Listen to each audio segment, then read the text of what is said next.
est 7 heures. Excellente journée à Monsieur Jules Mantoum sous le ciel de Yaoundé. L'heure est maintenant à la revue de presse et nous allons directement à Yaoundé. Chouchou. Oui, et nous allons retrouver Monsieur Brand Kamga pour cette revue de presse. La presse assez fournie de ce côté-là, nous a-t-il dit en off. Bonjour messieurs et surtout sentez-vous saluer. Bonjour Thierry Carole, bonjour Soflane Kenyé, madame, monsieur, bonjour. Vous l'avez dit, revue de presse très chargée ce matin parce que nous avons reçu beaucoup de journaux malgré qu'il pleut des codes dans la ville de Yaoundé depuis 4 heures du matin. Cela n'empêche pas que nous soyons à votre service. Nous débutons la revue de presse de ce matin avec Cameroun Tribune qui titre Accompagnement oui, ingérence étrangère non. Le ministre des Affaires et des Relations extérieures, le jeune Bella Bella, dans une déclaration au corps diplomatique accrédité au Cameroun et à Yaoundé, a donc demandé des mesures pour accompagner le gouvernement camerounais dans la résolution de la crise anglophone dans les régions du nord-ouest et du sud-ouest.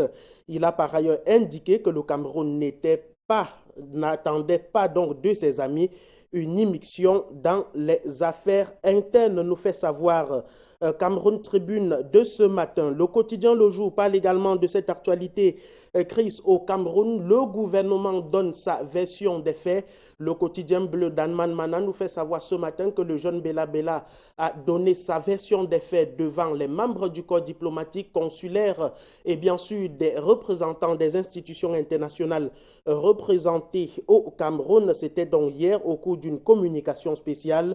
Le quotidien d'Aman Mana nous fait savoir que le ministre des Relations extérieures demande tout simplement et rien d'autre un accompagnement de ses partenaires. Le quotidien Mutation parle de la même actualité, mais titre Dialogue, où es-tu? Parlant bien sûr de la crise dans les régions du nord-ouest et du sud-ouest Cameroun.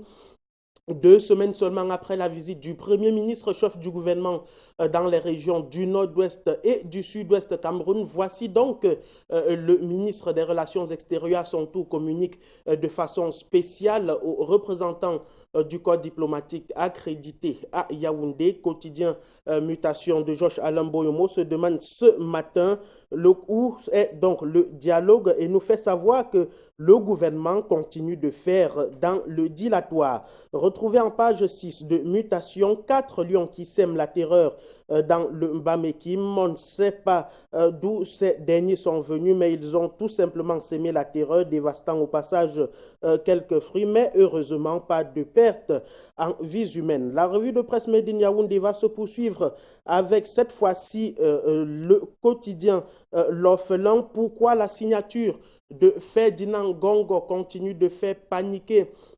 le régime en place. On va donc poursuivre avec, bien sûr, le quotidien qui parle plutôt donc du dialogue entre le Cameroun et la République du Congo. Le temps de l'évaluation, le ministre de l'administration territoriale, Paul Atangandi, était donc en concertation hier avec son homologue congolais venu donc au nom du président Denis Sassou Nguesso pour parler questions transfrontalières. Les deux autres ont donc échangé sur la nécessité de renforcer la sécurité aux frontières entre le Cameroun et le Congo. C'est ce que nous dit le quotidien en kiosque ce matin. Retrouvez également le quotidien de l'économie qui parle de cette curieuse visite de la Banque africaine de développement au Cameroun. Le porte-parole de la Banque africaine de développement vient donc de séjourner à Yaoundé et l'économie. Le quotidien se pose une question ce matin. Pourquoi cet émissaire est-il venu rencontrer Alamine Ousmane Meh alors qu'il y a quelques jours seulement, le président de la Banque africaine de développement lui-même s'était rendu au Cameroun? Une question qui préoccupe donc l'économie quotidienne ce matin. Retrouvez également en kiosque le tri hebdomadaire Essingan qui parle donc de cette altercation entre certains membres du gouvernement et le contrôle supérieur de l'État. Essingan nous fait savoir ce matin qu'il y a comme un piège au niveau du ministère de l'économie, de la planification et de l'aménagement du territoire. Pourquoi?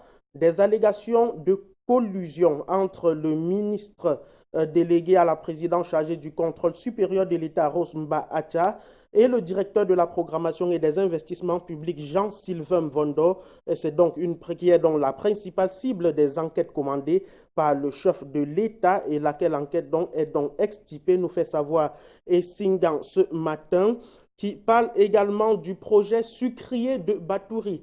En sa seconde une, Essingan nous fait savoir que les chefs traditionnels de la région de l'Est écrivent au président de la République, question donc de lui demander de tout mettre en œuvre pour pouvoir accélérer ce projet qui tient tant aux populations de la région de l'Est et plus précisément à celle de Batouri. On parle affaire Kameko ce matin avec Repère qui est en kiosque et parle de Kameko, le déshonneur national. C'est le titre de Repère ce matin. 8 années que Kameko existe et déjà 6 directeurs généraux. Allez donc savoir pourquoi la Kameko, la compagnie aérienne nationale, tarde donc à décoller. Et il y a quelques jours seulement que le président de la République a décidé de la nomination d'un nouveau président du conseil d'administration en la personne de Jean-Ernest Masséna Ngalebibé, qui n'est personne d'autre que le ministre des Transports. Il y a également un directeur général, lui, Georges Dipendi Kouotou, et bien sûr, son adjoint Max Constant Missi, 6 directeurs généraux donc en 8 ans pour la Kameko qui n'a plus pratiquement rien dans sa flotte. 4 avions sont cloués au sol sur 6 et le repère se demande donc si Kameko n'est pas le déshonneur du Cameroun. Le quotidien d'expression anglaise The Guardian Post est en kiosque ce matin et parle également de l'affaire Kameko pour faire tout simplement un constat plutôt malheureux. Le quotidien The Guardian Post fait savoir ce matin que les francophones occupent une fois de plus le trio de tête de la compagnie aérienne nationale Kameko. The Guardian Post nous fait savoir qu'une fois de plus, les anglophones ont été oubliés alors que la communauté anglophone du Cameroun a d'énormes potentialités pour pouvoir régler les affaires de la Cameroun Airline Corporation. Les francophones sont donc présidents du conseil d'administration, directeur général et directeur général adjoint. Les anglophones semblent donc lésés. C'est ce que nous fait savoir donc le quotidien d'expression anglaise The Guardian Post que vous retrouverez en kiosque ce matin au même titre que le quotidien L'Épervier qui parle également ce matin de la visite du ministre délégué à l'administration territoriale de la République du Congo au Cameroun. Le journal de Léopold Clovis Noudjo nous fait savoir que Paul Atangandi et son hôte se sont entretenus. Son hôte n'est personne d'autre que Charles Nganfomo, qui est le ministre délégué auprès du ministre de l'Intérieur et de la décentralisation, reçu donc hier en audience par le MINAT, avec qui il a évoqué la gestion équitable de la démarcation des frontières entre les deux pays. Retrouvé à la seconde une du quotidien L'Épervier de ce matin, pourquoi le ministre Nganou Messi veut tuer Paul Biya, parlant bien sûr de la route Messala sans Melima. Le quotidien L'Épervier, version spéciale, est également en kiosque ce matin et l'édition spéciale du journal de Léopold Clovis Noudjo nous parle ce matin de Gaston Elundou Somba, qui est le ministre de l'eau et de l'énergie, qui depuis dans son arrivée à la tête de ce département ministériel le 2 mars 2018 travaille d'arrache-pied pour pouvoir améliorer l'univers énergétique au Cameroun. Il veut donc mettre contrecarrer les pénuries d'eau et de délestage. Ce technocrate aura donc réussi le pari de l'amélioration de l'offre de services, le renouvellement des équipements qui est en cours sur le réseau électrique national et bien sûr l'augmentation de la production du gaz domestique et de la création des centres solaires sur l'ensemble du territoire national. Nous recevons à l'instant l'orphelin qui parle également du ministre des Relations extérieures qui dénonce l'ingérence des États étrangers dans les affaires internes du Cameroun. L'orphelin fait savoir ce matin que dans la communication spéciale de le jeune Mbela Mbela hier au sujet de la crise sociopolitique, celui-ci a donc tenu à dénoncer les rapports de certaines organisations internationales qui font état de 4,5 millions de déplacés dans les régions du nord-ouest et du sud-ouest du Cameroun. Il n'en est malheureusement malheureusement, rien nous fait savoir l'orphelin de ce matin. Il y a donc une sorte d'ingérence et le jeune Bella Mbella a tenu donc à dire non à cette ingérence des affaires des puissances étrangères dans les affaires internes du Cameroun. On va terminer cette première partie de la revue de presse avec Génération Libre qui est en kiosque ce matin et nous parle de la diaspora camerounaise qui se prépare pour pouvoir apporter son soutien au développement local. C'est à la faveur de l'Assemblée générale constitutive du Haut Conseil des Camerounais de l'extérieur, donc en abrégé HCCE, qui s'est donc tenu le 22 mai dernier à Yaoundé. Ils se sont donc donné les moyens, les membres de la diaspora camerounaise, de pouvoir contribuer efficacement au développement du Cameroun.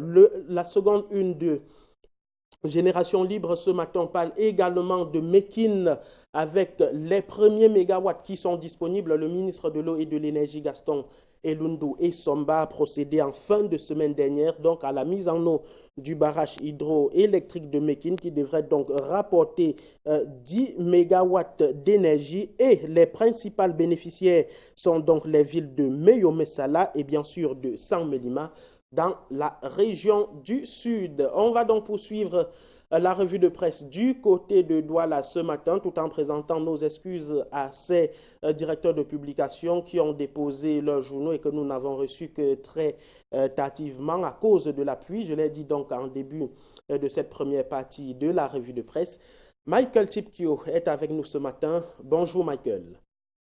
Bonjour Bran Kamga, bonjour à tous et bienvenue à cette deuxième partie. Et on commence par le quotidien, la nouvelle expression qui reparle des travaux d'infrastructures routières au Cameroun avec une sortie d'un expert, justement des questions de construction publique et même des infrastructures routières dans notre pays. Après la sortie du Premier ministre chef du gouvernement qui, lors d'un conseil de cabinet tenu il y a quelques jours à Yaoundé, revenait sur la construction des routes dans notre pays et l'expert interrogé par le quotidien La Nouvelle Expression de ce jour montre comment 1 kilomètre de route au Cameroun coûte environ 500 millions de francs CFA et 2,5 milliards de francs CFA contre 100 millions de francs CFA seulement en moyenne en Afrique. Et pourquoi la Sonara qui ne produit le goudron qui devait diminuer au moins la moitié des coûts de construction de nos routes au Cameroun reste jusqu'ici sans mot dire sur cette situation, une situation justement qui plombe l'économie du Cameroun. Edmond Kouyaté réagit donc à cette stratégie de réduction des coûts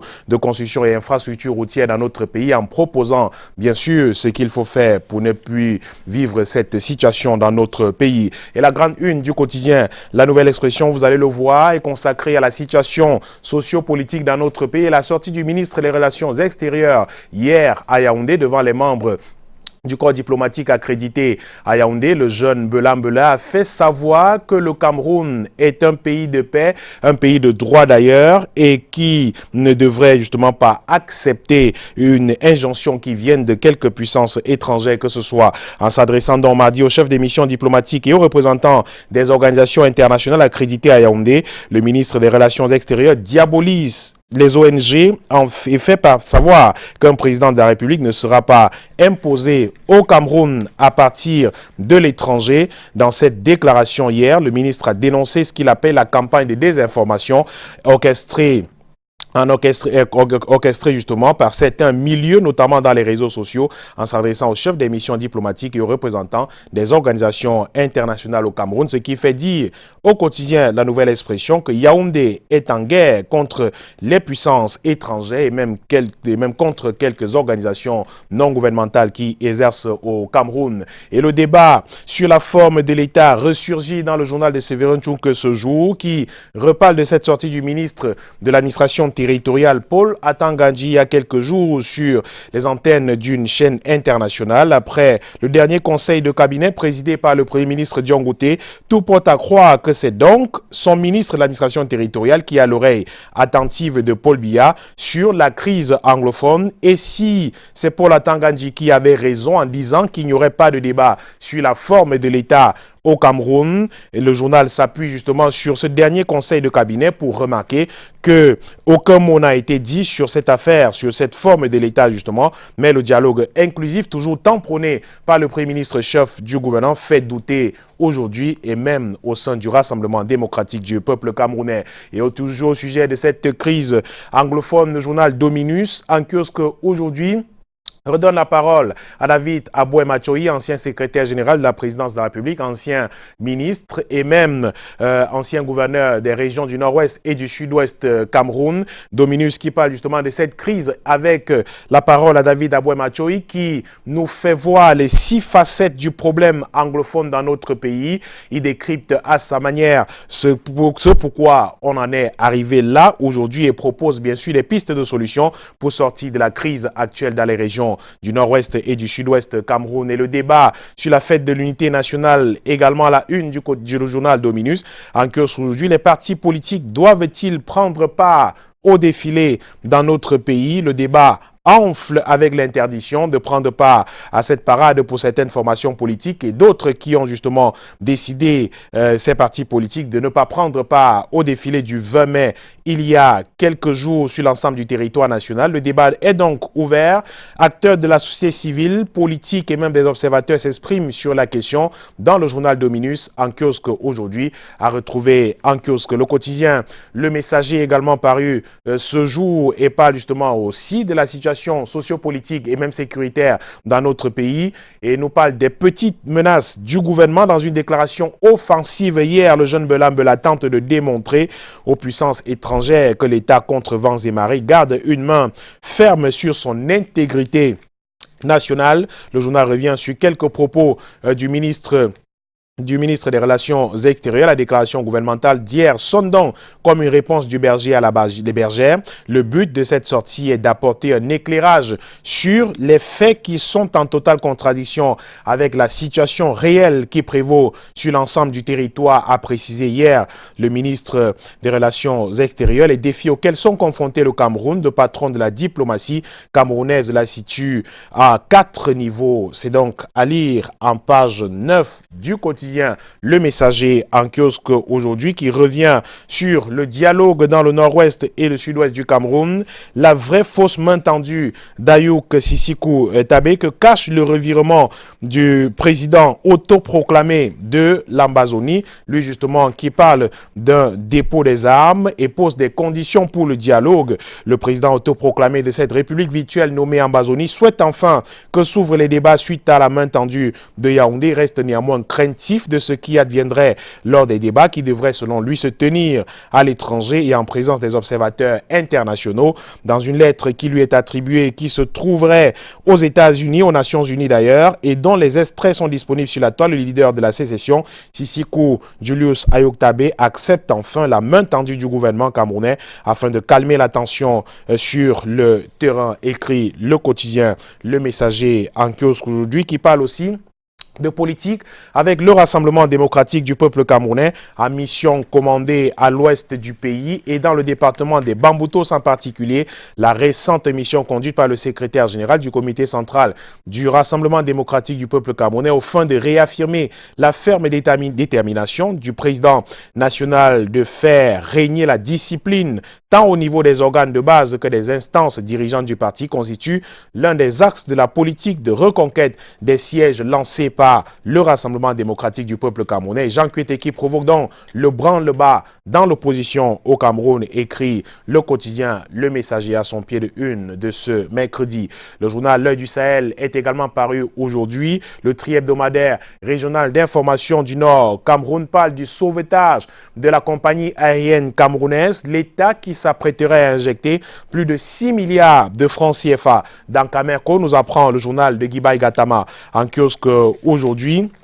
Le journal qui revient justement et nous apprend aussi qu'un premier décaissement d'un peu plus de 1,5 milliard de francs CFA a été autorisé le 22 mai dernier. La pairie générale du Trésor a d'ailleurs débloqué une enveloppe de 500 millions de francs CFA au profit de Camerco. Ce décaissement est le tiers de l'enveloppe approuvée le même jour par le ministre des Finances, Paul Motazé, qui agissait ainsi après avoir reçu un état des besoins à lui adresser la veille par le ministre des Transports, Jean-Ernest Massinangal et Bibé, et surtout Une instruction reçue le 21 mai du secrétaire général de la présidence de la République ordonnant le paiement en urgence d'une dette de plus de 670 millions de francs CFA réclamée à la compagnie aérienne nationale par Ethiopian Airlines. Les 500 millions ainsi reçus, écrit L'Œil du Sahel de ce jour, par Camerco, constituent dans la première tranche d'une enveloppe globale de plus d'1,5 milliard de francs CFA que le gouvernement mettra à la disposition de la compagnie aérienne nationale au cours de ce mois de mai 2019. La deuxième tranche, selon L'Œil du Sahel, devrait être débloquée au plus tard hier, c'est-à-dire 24 heures après le changement de l'équipe managériale de Camerco, tandis que le déblocage de la dernière tranche est prévu au plus tard le 31 mai prochain. Mais jusqu'ici, rien n'indique que les 1,5 milliard de francs CFA rentre justement dans ces 6 milliards de francs CFA que l'État s'apprête à injecter dans la compagnie aérienne nationale camerounaise. Et le journal Ouest Echo y voit plutôt un piège pour le nouveau directeur général de Camerco, Louis-Georges Dipendikotou, nommé directeur général de la compagnie aérienne lundi dernier. Piège donc en haut vol. L'ex-PC a été nommé DG de Camerco. Le fils du Noun va-t-il donc réussir à échapper au piège qui lui est ainsi grossièrement tendu, écrit le journal, en prenant justement la tête d'une compagnie en mal financièrement, très mal justement, avec des aéronefs tout cloués au sol. Le journal revient justement pour dire que le nouveau directeur général de Camerco devra assumer en cas d'échec justement les erreurs du passé, lui qui vient justement d'être nommé directeur général de Camerco. Et le journal qui parle aussi d'un duel à mort dans le Noun et à Fumban précisément, comprend le bras de fer entre le préfet et le docteur Adamou Damjoya. C'est à lire donc à la une du journal Ouest Echo en kiosque aujourd'hui, qui parle aussi de football et des play-offs du championnat